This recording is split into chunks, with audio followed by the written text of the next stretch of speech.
Bonjour tout le monde, j'espère que vous allez bien. Aujourd'hui nous sommes le 8 mars 2025. Qui dit nouvelle journée, en plus on est samedi. Qui dit nouvelle journée dit nouveaux mots pour s'aimer et nouveaux faits grâce à Jamy.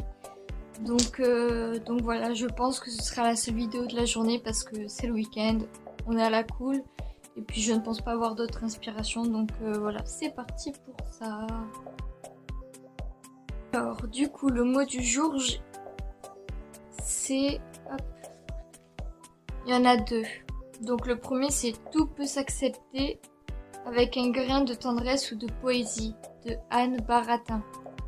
Et le deuxième, c'est les relations sont sûrement le miroir dans lequel on se découvre soi-même, de Jiddu Krishnamurti. Ok, bah c'est très joli, très poétique. Donc voilà, je vous laisserai méditer là-dessus.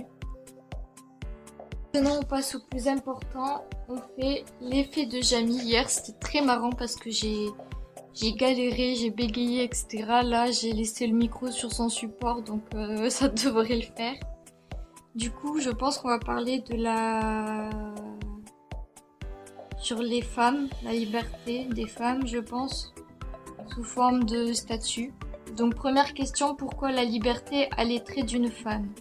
C'est une très vieille tradition qui nous vient de l'Antiquité. À l'époque, les idéaux abstraits, la liberté, la fraternité, la justice, la nation, etc., étaient déjà représentés sous forme d'allégories féminines. En 1792, les révolutionnaires français s'en inspirent et adoptent la figure de Marie-Anne comme représentation officielle de la République. Baptisée les deux prénoms les plus courants à l'époque, Marie et Anne, elle est vêtue à l'antique avec un bonnet phrygien ou bonnet de la liberté. Quand le sculpteur français Frédéric Auguste Bartholdi exécute la statue de la liberté éclairant le monde qui sera offerte par le peuple français aux Américains pour le centenaire de leur déclaration en 1886, il lui donne lui aussi les traits d'une femme, probablement ceux de sa propre mère. Nous avons les machos en susu, en sueur. Ensuite, dit Jamy, que doit-on à Olympe de Gouges? La Déclaration des droits de la femme et de la citoyenne.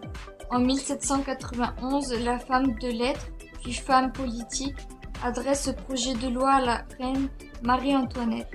Rédigé sur le modèle de la Déclaration des droits de l'homme et du citoyen de 1789, il s'agit du premier document à évoquer